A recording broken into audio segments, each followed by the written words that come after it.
संभल हिंसा का जो वीडियो सामने आया है वो चौंकाने वाला है। इन वीडियोस में दिख रहा है कि किस तरह से पत्थरबाजों ने चेहरे को ढककर सड़कों पर जबरदस्त आतंक मचाया। इन नकाबपोशों ने ही संभल की सड़कों पर तोड़फोड़ और आगजनी की वारदातों को अंजाम दिया। ऐसे में हमारा आज का दूसरा सवाल भी इसी से जुड़ा है कि संभल को सुलगाने के लिए गलियों में उतरे नकाबपोश कौन थे। पुलिस इन नकाबपोशों की पहचान करने में जुटी है और इसके लिए सीसीटीवी फुटेज और ड्रोन कैमरों का सहारा लिया जा रहा है।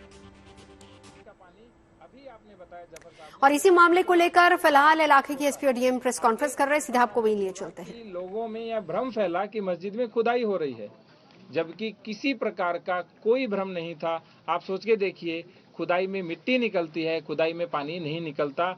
और जो नाली वो बता रहे थे जिसमें लोगों ने देखा, उस नाली में पानी रेगुलर बहता है। ऐसा नहीं है कि जो नीचे की नाली है उसमें पानी एक ही दिन बहा था, जिस दिन वजू के टैंक का पानी निकला था, वो निरंतर बहता रहता है।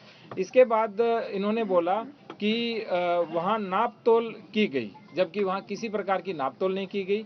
जब फोटोग्राफी वीडियोग्राफी करने वाले थे तो उन्होंने पुनः वजू के टैंक में पानी भर दिया, जिससे फोटोग्राफी वीडियोग्राफी केवल सूक्ष्म हुई, पूर्ण रूप से वो यानी उनको जितनी चाहिए थी उतनी हो गई, लेकिन वो चाहते थे थोड़ी और वीडियोग्राफी करें, लेकिन उसमें पुनः पानी भरने लग गया।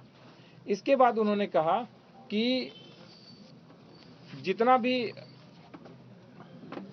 जिलाधिकारी के द्वारा जो सर्वे की अनुमति दी गई थी वो गलत है, जबकि सर्वे की अनुमति मैंने दी ही नहीं। उन्होंने ये 3-4 बार बोला है उस पूरे बयानात के अंदर। आगे उन्होंने बोला कि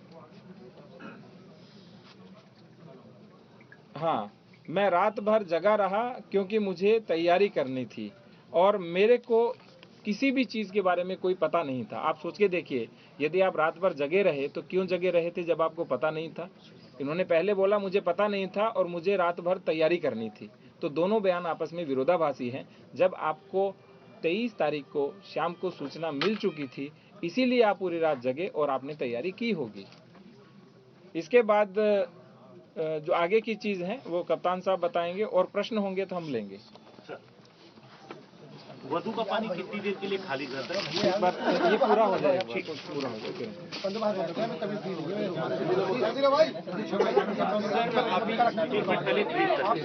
अभी जो जफर अली है उनको अरेस्ट किया गया है। आप एक बार शांत रहिए पहले।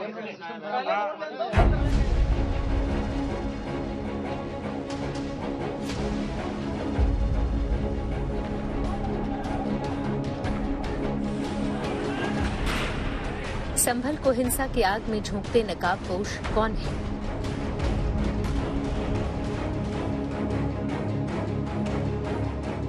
चेहरा छुपाकर संभल को सुलगाने वाले ये लोग कौन हैं? सड़कों पर आगजनी और तोड़फोड़ करने वाले ये कौन लोग हैं? संभल के अमन चैन को बिगाड़ने वाले कौन हैं? रविवार को सड़कों पर चंद घंटों के लिए इन उपद्रवियों का राज रहा। इस वीडियो में साफ दिखाई दे रहा है कि किस तरह पत्थरबाजों ने संभल की सड़कों पर आतंक मचाया। शाही जामा मस्जिद के पास की सड़कों पर उपद्रवियों की हुजूम में न केवल पत्थरबाजी बल्कि पुलिस पर फायरिंग भी की। उपद्रवियों के हमले में कई पुलिस वालों को गंभीर चोटें आई हैं, लेकिन अब इन नकाबपोश अमन के दुश्मनों के खिलाफ पुलिस ने शिकंजा कसना शुरू कर दिया है। सीसीटीवी फुटेज के जरिए इन उपद्रवियों की पहचान की जा रही है। यहाँ तक कि हम उनके ऊपर भी नजर बनाए हुए हैं जो इस मामले में अफवाह फैला रहे हैं। अभी एक वीडियो हमें मिला जिसमें इन जो उपद्रवियों ने गाड़ियों में आग लगाई, उससे जो उठते धुएं को एक अलग एंगल से लेके मस्जिद के और वहां पे धुएं धुएं के तौर पे दिखाया जा रहा है। उन सब पे हमारी नजर है। संभल में साजिश की आशंका इसलिए जताई जा रही है क्योंकि पुलिस पर पूरी योजना बनाकर हमले को अंजाम दिया गया। पत्थरबाजों ने नाबालिगों और महिलाओं को आगे करके हमले को अंजाम दिया। यहाँ तक पुलिस पर फायरिंग भी की गई।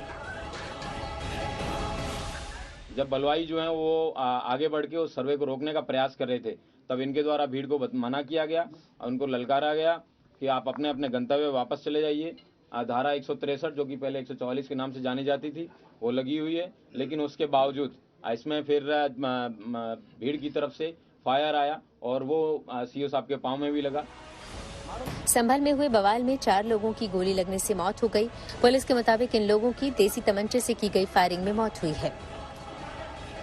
अभी तक 4 डेथ कंफर्म हुई हैं। चारों का पोस्टमार्टम भी हो चुका है और पोस्टमार्टम की रिपोर्ट में प्रथम दृष्टया देशी बंदूक से जो कारतूस इस्तेमाल होते हैं उससे लगने की बात है। तो इसमें हम इसकी पड़ताल भी आगे होगी। इधर कल हुई हिंसा के पीछे मस्जिद प्रबंधन कमेटी ने लापरवाही का आरोप लगाया है। उनका दावा है कि मस्जिद में खुदाई की अफवाह के बाद हिंसा भड़क गई। ये सिर्फ और सिर्फ, मैं फिर दोबारा बता रहा हूँ कि पानी छोड़ देने से हुआ है। पानी छोड़ने से तमाम पब्लिक भ्रम में आ गई और उन्होंने ये कहा कि बगैर किसी सूचना के खुदाई कैसे हो रही है। संभल में हुई हिंसा के पीछे साजिश के एंगल से भी जांच हो रही है। पुलिस कमिश्नर के मुताबिक वहां सुरक्षा व्यवस्था पूरी थी, लेकिन नए लड़कों को उकसाकर संभल को हिंसा की आग में झोंका गया, क्योंकि जो लोग वहां इकट्ठा हुए थे वो लोग न तो स्टूडेंट थे न जॉब वाले थे। नए लड़कों को उकसा के ये काम करवाया गया है, क्योंकि इस बात की जरूरत थी नहीं कहीं से भी। न तो ये जो लोग वहां इकट्ठे थे, न तो स्टूडेंट है, न तो किसान है, न तो किसी तरीके ऐसा कोई मुद्दा भी नहीं था। केवल सर्वे किया जा रहा था मस्जिद का, और सर्वे का मतलब इंस्पेक्शन है। ये भी नहीं कि कोई चीज तोड़ी या कोई चीज खोली या ऐसी कोई भी चीज हो रही थी।